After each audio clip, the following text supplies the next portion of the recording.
அனைவருக்கும் வணக்கம். என் பேர் மஹிரப்பிரியா. நான் 3ஆம் வகுப்பு படிக்கிறேன். என்னுடைய அப்பா பேர் அண்ணாமலை. என்னுடைய அம்மா பேர் பவித்ரா.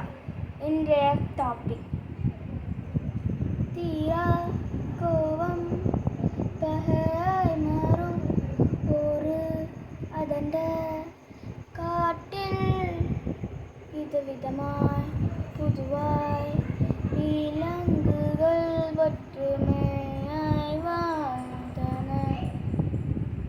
ஒரு நாள் யானை பிறந்தால் வந்தனர், அனைத்து விலங்குகளை கூப்பிட்டனர். எல்லாம் விலங்குகளும் வந்தன. ஆனால் மான் அங்கே சாப்பாடு தருவாங்கள் என்று நினைத்து காலை சாப்பிடாமல் வந்தனர். ஆனால் பார்த்தார், அனைவருக்கும் ஒரு துண்டு பேட்டான் தருவாங்கள் என்று யானே சொன்னனர். மான் கடித்த பீஸ் துண்டையை சாப்பிட்டு பசி அடங்காமல் பக்கத்தில் உட்கார்ந்திருந்த முயலின் கேக்கை சாப்பிட்டு விட்டது. அந்த பிரச்சனை மகாராஜா சிங்கத்திடம் சென்றது. மகாராஜா சமாதானம் படுத்தி அனுப்பி வைத்தனர். ஆனால் மானுக்கு கோபம் அடங்கவே இல்லை. ஒரு நாள் வேட்டைக்காரர்கள் காட்டுக்குள்ளே வந்தார்கள். அனைத்து மிருகங்களும் தப்பித்து ஒரு குகைக்குள்ளே ஒளிந்து கொண்டார்கள்.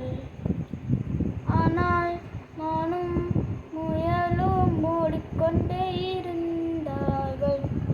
முயல் தப்பான வழியில் சென்றாலும் மான் அதை பார்த்து கொண்டே எதுவும் சொல்லாமல் தான் மட்டும் சரியான வழியில் சென்றது. மகாராஜா சிங்கம் தன் குகையில் மேலிருந்து எல்லா விலங்குகளையும் காப்பாற்ற வேண்டும் என்று நினைத்து பார்த்து கொண்டனர். அங்கே முயல் மாட்டி கொண்டதை பார்த்ததும் மகாராஜா சிங்கம் ஓடி போய் முயலை காப்பாற்றி கூட்டி வந்தனர். மகாராஜா சிங்கம் மானிடம் கேட்டான், ஏன் நீ முயலை கூப்பிடவே இல்லை? மான் சொன்னான், அவன் என்னை மாட்டி விட்டான், அதனால் அவனை நான் கூப்பிடவே இல்லை. நீ ஒரு சின்ன விஷயத்துக்காக அவனை கூப்பிடவே இல்லை. ஆனால் அந்த சின்ன விஷயம் அவன்